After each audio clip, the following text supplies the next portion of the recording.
Good morning, everybody. Ever since I got out of that rehab, I've just been the happiest man in the world. It's crazy. It's like completely flipped the script. Like, I still believe in coincidence or whatever. I ain't fucking sweeping that for God's glory, though. I'll tell you that much. That's insane. And I'm cursing a lot less. I'm a lot less angry. I'm a lot crying. Like, I almost never cry anymore. Like, it's crazy. Somebody told me at that program, one guy used to come there every day. His name was Bill. He would come every morning, 83-year-old man, old Navy vet, sick, dying. Had no idea why he came there, but he came there every day, and he told me, I think I'm just coming here to talk to you for a couple hours a day. You know, everybody needs this one-on-one, and he told me I gotta forgive myself. It's a sin. It's a sin to not forgive yourself for all the things that you've done in your life. So you just have to let it go. And it sank. It hit me hard, man. I was crying my eyes out, you know, because my biggest thing is with my mom. Like, every time I talk about my mom, I can't control myself, but because I had so much regret. But I let that sink in for a few days, and then I just did it. And I'll still cry about it every once in a while, but I genuinely forgave myself, and the next day I left that program, I came home, everything just starts clicking right away. Like,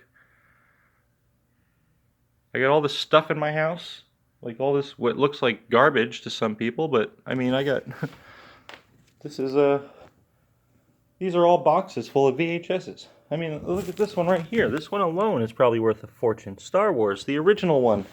Probably had it before I was born.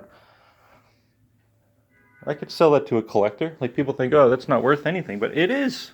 Collectors collect all kinds of crazy stuff. I have a bunch of crazy stuff I've been collecting, but you know what? Why hold on to it? I need money. I'm in debt. Let's get out of debt. Let's sell all this junk. I'll pay anybody anything to come help me or come buy stuff. I might just put a sign outside saying, come on in, buy what you want, instead of just giving it away for free like I was doing before I went to a renovation house. But I don't know. I'm happy, man. It's unbelievable. Like, I feel like I'm attracting all these people like flies to poop. All these women keep flirting with me, like, so randomly, like crazy, like things I wouldn't even expect, like people I wouldn't even expect to have a crush on me, who have a crush on me all of a sudden. And it's not because of my YouTube channel, I'll tell you that much. I am not becoming a star on YouTube right now, but maybe if I stop being so angry and depressed all the time and just start being happy and spreading those positive vibes and things that my closest friends have been telling me for months, and I wasn't listening because I was just so stuck in my own ways. But when you get slapped around and telling me, do those dishes for God, sweep that for God, do this for God, do that for God, do that for God, I'm in charge of you. I got kids 15 years younger than me telling me to stop cursing, and I'm like, okay, you know, I'm sorry, pal. Senior officer, like, who the F do you think you are? But, you know, it's stuck when you got a kid telling you to stop cursing and you're a grown-ass man. Excuse my language, but, you know, it says ass in the Bible 1,000 times. I keep seeing it and I freaking chuckle every time. It's funny. People tell me stop cursing, and then I see curse words in the Bible. Like, people tell me stop talking about demons, and then I see demons in the Bible. Demons by name. Literally, the names of the demons are in the Bible. Every single one of them. Every single one of them is in the Bible. And you know what? The Bible, it's metaphors. It's just metaphors. You interpret however you interpret it in your own world, in your own life, your own personal perception of God. For me, he's coincidence or destiny or love, happiness. So if that's the God that I'm praying to, then I think I'm doing a good job. But my problem was I was being hypocritical. I wasn't practicing what I was preaching. You know, I'm saying I love God, and then all of a sudden I'm miserable and sad and judging everybody, but that's not my job. It's not my job to judge you. It's not my job to forgive you. It's not my job to do anything. It's my job to be the best version of Russell Levrets possible. And, you know, I've already lost a bunch of weight. I feel great. I look good. And now that I'm happy, everybody's crawling back to me. I'm so sorry I didn't respond to you 2 weeks ago. You know, I probably wouldn't have responded to that guy either. Let's be honest, okay? I'm freaking crying and cursing and screaming and threatening to beat people up for the stupidest reasons. But I've even seen some of those people. Some of the people that I was literally about to break them into pieces, and they fist bump me now. They're like, "What's up, man? How are you? What's going on, dude?" Just because they're freaking scared of me. But that's fine. They're not scared of me. They're scared of him. They're scared of the coincidence that I'm just there when they're talking about me. They're scared of the fact that they thought I was going to be gone for a year, and then all of a sudden, boom, I'm back, baby. Kick that door open. I'm here.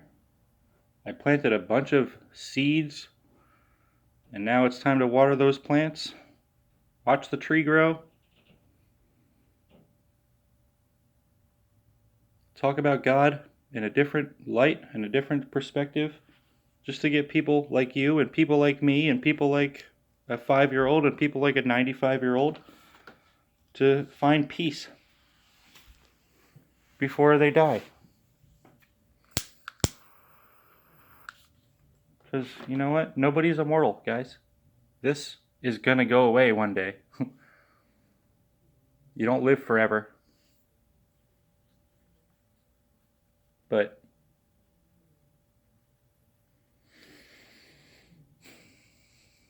you have a spirit,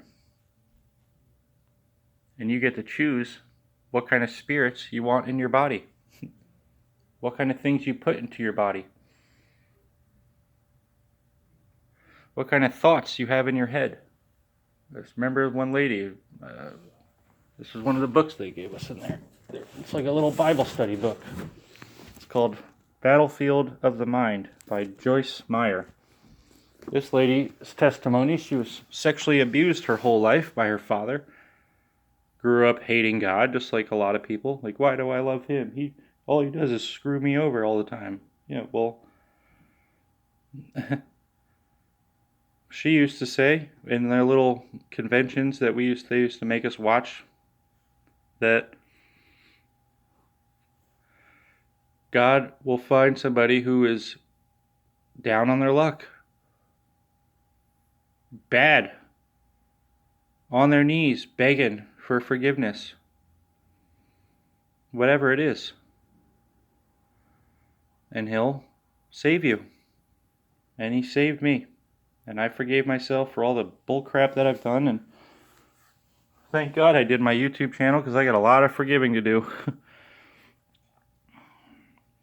And I got a lot of repenting to do and asking for forgiveness. But I don't have to ask. I just have to get right with the man upstairs. And then if people don't want to accept my apologies or whatever, then that's their problem.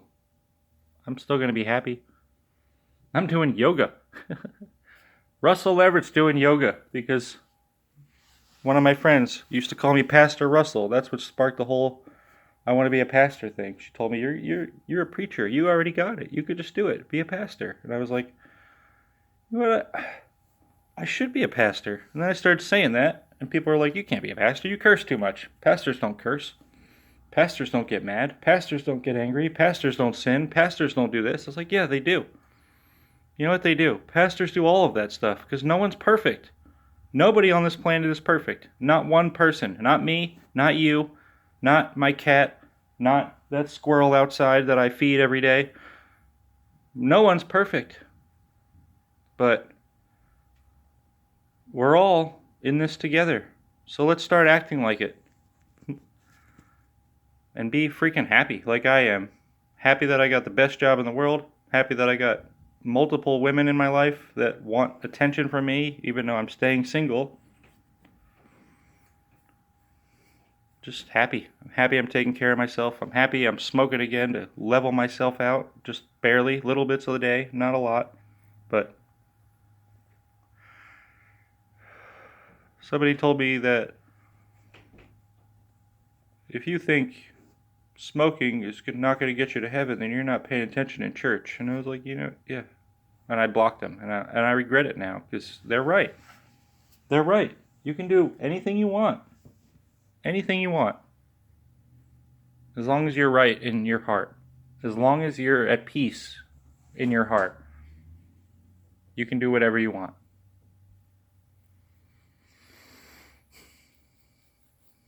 But all I want to do is the right thing. All I want to do is good deeds. All I want to do is be your shoulder to cry on. And this time, when you confess your testimonies to me, I'm not going to be sad and crying like a baby. I'm just going to be your best friend. And I'm just going to tell you what you need to hear.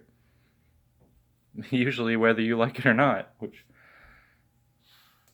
But that's what living in the Spirit of Christ is all about. And that's what I'm trying to do. So I keep giving out my energy to the world and then refreshing my batteries. And I come back stronger and stronger every time, I feel like. Mary Jane, what's the matter? Come here. You're the star. The little house I made for her. Hey, baby. Say hi to the people. They missed you. They missed you, Mama. Alright. I'm going to end it here. I've been rambling a little bit, but I missed it. I missed being able to talk. Because nobody wanted to talk to me in that place. And it was sad. Except for Bill. So, Bill, I love you, man. I'm going to be back at Renovation House one day, and we'll be in touch, brother. You're a good man. You saved my life. In God's glory. Mwah!